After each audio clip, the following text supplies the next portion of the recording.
대출 광고를 보고 체크카드를 넘겼다가 보이스피싱에 연루됐습니다. 제 계좌가 보이스피싱에 이용되는지 전혀 몰랐어요. 이런 주장을 하면 경찰이 무혐의 결정을 할까요?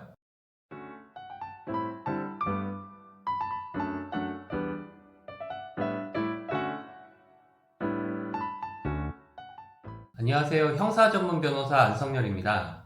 이번 영상에서는 저금리로 대출해준다는 말에 속아 자신의 체크카드나 은행 계좌를 넘겨주고 대출은 전혀 못 받고 전자금융거래법 위반으로 수사를 받고 계시는 분들을 위한 영상을 준비해봤으니 끝까지 시청해주시면 감사하겠습니다. 요즘 흔히 발생하는 대출을 빙자한 사기, 즉 보이스피싱은 저금리 대출 광고를 보고 피해자가 연락을 하면 가해자가 계좌 실적을 만들어야만 대출이 나온다면서 체크카드나 주식계좌 혹은 은행 계좌를 요구하는 방식이 많은데요. 상당히 특이한 방식의 대출이죠. 피해자들은 이러한 방식이 보통의 대출과는 다르다는 걸 알면서도 큰 문제는 안 되겠지, 이런 생각으로 자신의 계좌 정보를 넘겨주죠. 이후 보이스피싱 일당은 다른 피해자들을 속여 거액의 금원을 위 계좌로 입금시킨 후 현금으로 인출하는 수법으로 수천에서 수억 원에 이르는 금액을 가로챕니다. 막상 대출을 기대하면서 체크카드나 계좌를 넘겨주는 피해자들은 대출은커녕 보이스피싱에 기여한 사람이 돼버리는 구조죠. 피해자는 대출도 못 받고 전자금융거래법 위반으로 수사를 받게 될 뿐만 아니라 계좌에 돈을 입금한 다른 피해자들로부터 민사상 손해배상 청구 소송까지 당해서 상당히 어려운 상황에 처해지게 됩니다. 이러한 사건에서 가장 많은 질문은 저는 진짜 보이스피싱인 줄 몰랐고 범인들이 시키는 대로 했을 뿐이니까 당연히 무혐의 나오겠죠? 몰랐다는 증거가 많으니까 경찰이 알아서 불송치하겠죠? 이런 류의 질문이 상당히 많은데요. 결론부터 말씀드리자면 나는 보이스피싱인지 몰랐고 대출의 이례적인 방법 중 하나로만 알았다는 여러분의 주장을 경찰이 받아들여줘서 무혐의 결정을 내릴 확률은 거의 없다고 보시면 됩니다. 이런 사건에서 가장 많이 적용되는 조항은 전자금융거래법 제6조 3항 2호인데요. 해당 조항은 누구든지 체크카드나 은행 계좌 등 적금 매체에 대한 대가를 수수, 요구 또는 약속하면서 대여받거나 대여하는 행위를 금지하고 있습니다. 여러분이 어떤 경제적 대가를 받기로 하고 체크카드나 은행 계좌를 넘겨준 것으로 보고 해당 조항을 적용하는 경우가 많죠.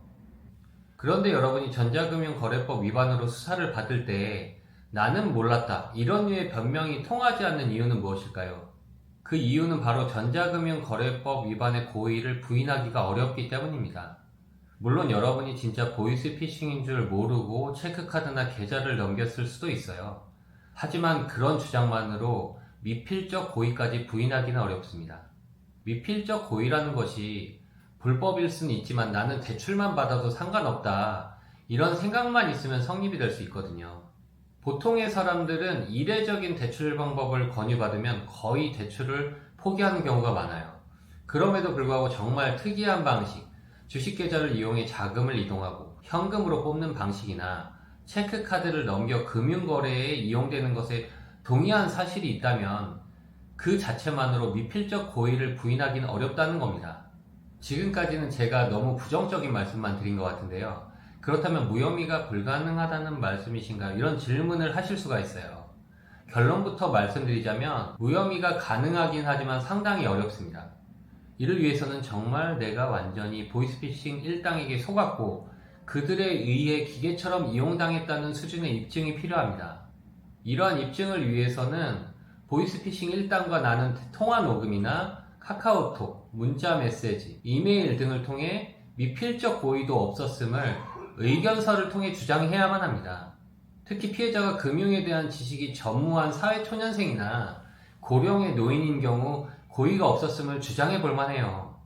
최근에 제가 유사 사건에서 무혐의 받은 몇 개의 사건을 살펴보면 사회초년생이거나 지능이 떨어지는 경우, 금융거래 경험이나 지식이 전무해서 보이스피싱 일당에 이용된 수준의 경우, 대출 진행의 모든 과정에 문제가 없는지 보이스피싱 일당에게 확인을 했는데 실제 가해자들이 직장 기록이나 대출 서류 등을 그럴싸하게 보내면서 확인을 해준 사정 등을 볼 때 피해자가 의심하기 어려웠던 경우, 피해자가 자신의 계좌가 정지된 사실을 알고 바로 경찰서에 신고를 한 경우 등에서 고의가 없다는 주장이 통해서 무혐의 결정이 나온 경우가 상당히 있었습니다.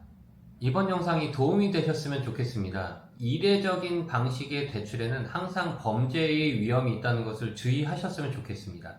그럼에도 만약 억울하게 보이스피싱 사건에 연루돼서 수사를 받게 되실 경우에는 최소한 가까운 변호사와 상담은 하신 후 경찰 조사를 받으실 것을 꼭 추천드리겠습니다. 저는 더 좋은 영상으로 찾아뵙겠습니다. 감사합니다.